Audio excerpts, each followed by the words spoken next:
Good evening all, just on our way home from the awards ceremony tonight, where Chris just about won everything possible. Didn't quite win the country horse of the year or the provincial horse, but outside of that he did pretty well, and obviously wrapped up another season. But anyway, we won't blow his trumpet too much, and we'll just crack straight on into a Rosehill meeting this Saturday. In race 2, you're represented by 3 runners. First of all, Frumos, who was incredibly unlucky last start. Yeah, very unlucky. Similar draw to last start, so obviously Huey aboard again. Huey's mindful of what happened. She's going well. She's had a few runs this prep, but she's still up for another good one. She's going to be hard to beat. Okay, and then you've also got Roots and Mystic Mermaid. Yeah, Roots resuming. She's a promising mare, 4-year-old now. But, caution, approaching speed camera. No speeding, Charlie. No. So Roots will have to do a bit of speeding to beat Frumos, but we might actually save her for next Wednesday to see what the weights are like. Saturday morning, make a decision whether we save her for Warwick Farm or run Saturday. But she's come back so well. And Mystic Mermaid, she's better than what she's produced, isn't she? Barrier 1. Dry track. Barrier 1, good jockey. James said after her last couple of runs. Caution, approaching speed camera. Speed cameras. Last run, all she needs is a good track. So, look, she may not get the good track. It's getting a little bit of rain in Sydney now, Thursday night. But look, she'll run a cheeky race. Okay, straight into race 3, you've got the top weight in Born a King, who's come up from Melbourne for a dry track. Looks very hard to beat. Does, well suited with the claim. He's going good, and he's won a similar race before, so I think he's ready to run well. Now, how's Head of State going? Well, he's as fit as we can have him. I just don't know if he's got his confidence back.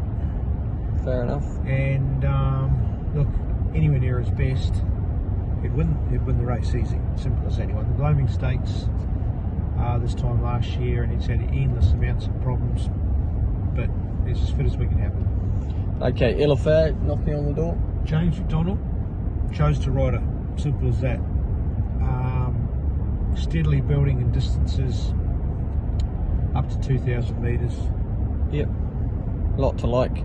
First Light Nashra Willer from the gun barrier, barrier 1. Well, we know he's going to improve over 2,000. For sure. Nash has had the benefit of a ride on him. Good draw. Only mindful that he could over race, but not from barrier 1. And your final runner in the race, Oz Legend from an awkward alley. All he needs is a good track, bit of luck. Yeah, that barrier makes it tricky, but Hugh Bowman's good at producing some pearlers. He's a decent horse. Once he hits form, follow him. Okay, race 5, you have Wagga Cup Gold Cup winner, Alias. He'll need the run at 1,400 metres, but he's come back well. True Detective? Could be his last start. Owners have had a great ride. We made a decision after his last run. He's probably nearing the end. But gee, I wouldn't be surprised if he won. Awkward draw, but it's his type of race. And he's just Blinkers back on too. Blinkers back on. He's worked well, hasn't he? Yeah, he has. He's going well. And Grace and Harmony down with the lightweight. Terrific run first up.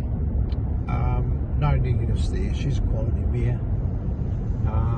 We haven't had her racing for a while, but gee, her first up run the other day was terrific, and she's in for a fantastic prep, you'd think. Good prep. She'll win a group race this prep.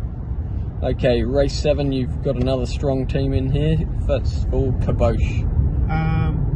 Place getter in the Queensland Derby. He's come back well. You'd expect him to need the run, but follow him third up. Kalino, impressive last start. Good last start, went after a luckless run before that. He seems to be in the zone. He's working well, isn't he? Yep, never better. Grazastala. Probably needs to lift, but I think deserves his chance. Saturday prize money. Yeah, nothing made up ground last start, and he's trained on well, and he's got Bowman aboard. And the highly progressive looking Waterford. Yeah, surprising he's this short, because yes, he's a good horse, but he's just basically won his maiden. So, first up after a break, he's trialled well. He'll love Rosehill, getting a bit of time to switch off early, and He'll motorhome. He's a decent horse. Yeah, nice lightweight, should suit too. Okay, now coming into the up and coming stakes, the race that everyone's been talking about. Starting off with Basquet, obviously impressive last start in a Group 1 event. Yeah, and he's out of a family that I think will improve.